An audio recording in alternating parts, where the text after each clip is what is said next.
Hi, I'm Jim Ward of the Middle Country Public Library, and I'd like to welcome you to another episode in our History Bite series. Today we will discuss the assassination of President Abraham Lincoln when John Wilkes Booth shot the president at Ford's Theater in Washington, D.C. on April 14th, 1865. John Wilkes Booth was a member of one of America's most renowned families of actors. His brother, Edwin Booth, was widely regarded as the country's leading actor, a mantle he had inherited from their father, Junius Brutus Booth, and John Wilkes Booth was an acclaimed performer in his own right, celebrated for his charisma, athleticism, and dashing good looks. He grew up in the border state of Maryland, but was particularly popular as an actor in Richmond, Virginia, and considered himself a Southerner. Moreover, he passionately advocated the slave system. Having promised his mother that he would not fight for the Confederacy, Booth remained in the North during the Civil War, and his hatred of abolitionists and Lincoln deepened. But as the war entered its final stages, Booth and several associates hatched a plot to kidnap the president and take him to Richmond to exchange the president for Confederate prisoners of war. On March 20th, 1865, the day of the planned kidnapping, Abraham Lincoln failed to appear at the spot where Booth and his 6 fellow conspirators lay in wait, foiling their planned abduction. 2 weeks later, Richmond fell to Union forces, and on April 9th, General Robert E. Lee surrendered at Appomattox Courthouse. Growing desperate, Booth came up with an even more sinister plan to save the Confederacy. Learning that Lincoln was to attend Laura Keene's acclaimed performance of Our American Cousin at Ford's Theater in Washington, D.C. on April 14th, Booth masterminded a plan even more diabolical than kidnapping.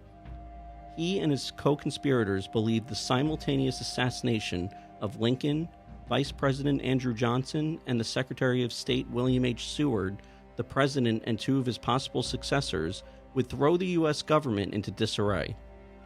Booth tasked Lewis Powell, a tall and powerful former Confederate soldier, with the attack on Seward, to be aided by David Herold. George Atzerodt, a German immigrant who had acted as a boatman for Confederate spies, was to kill Johnson. Booth himself was to assassinate Lincoln.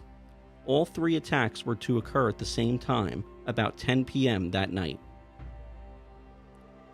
The Lincolns arrived late for the comedy, but the president was reportedly in a fine mood and laughed heartily during the production. Lincoln occupied a private box above the stage with his wife Mary Todd Lincoln, a young Army officer named Henry Rathbone, and Rathbone's fiancée Clara Harris, the daughter of New York Senator Ira Harris. At 10:15, finding the president's box essentially unguarded, Booth entered it and barred the outside door from inside. Then, at a moment in the play that he knew would elicit a big laugh, Booth burst in through the box's inner door. Booth slipped into the box and fired his .44 caliber single-shot Derringer pistol into the back of Lincoln's head.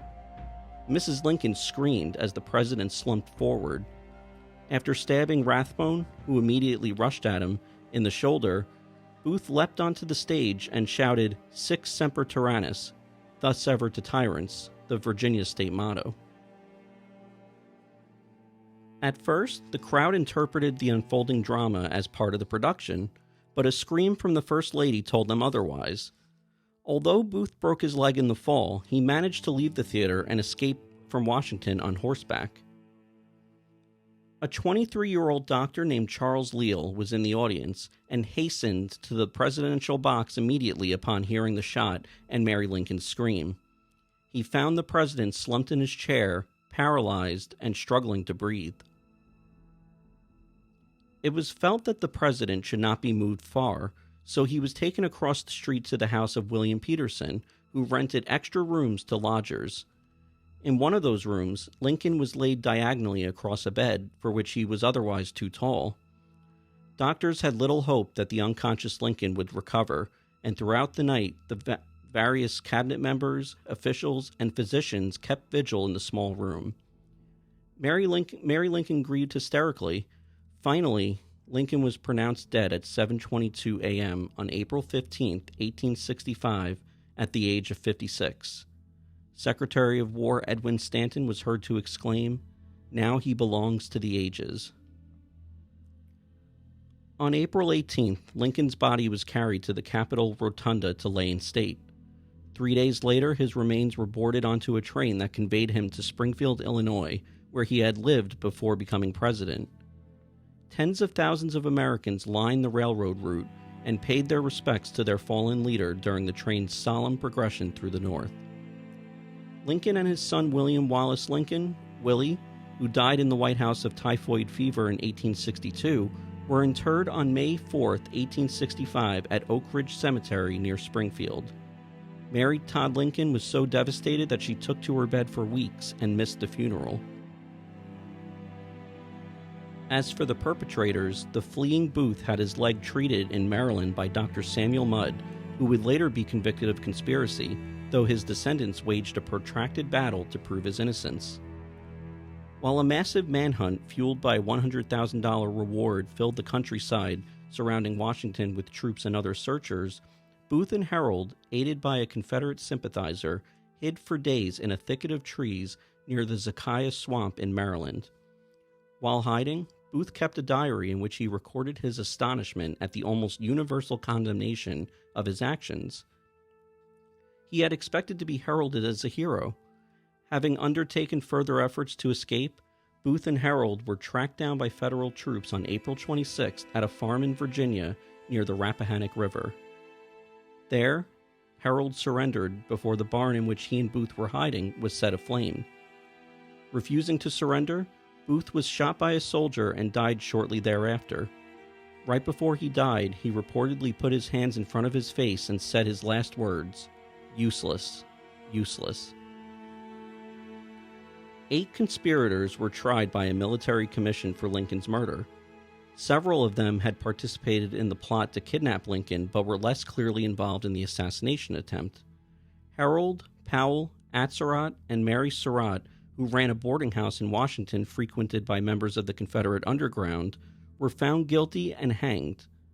Also found guilty, Mudd, Michael O'Loughlin, and Samuel Arnold were sentenced to life in prison, and Edmund Spangler received a 6-year sentence. Another conspirator, John Surratt Jr., fled the country, but was later captured and stood trial in 1867, though his case was dismissed. I'd like to thank you all for joining us for today's episode. If you enjoyed it, click like, and if you watched on YouTube, hit subscribe. Thanks so much, and we'll see you all next time.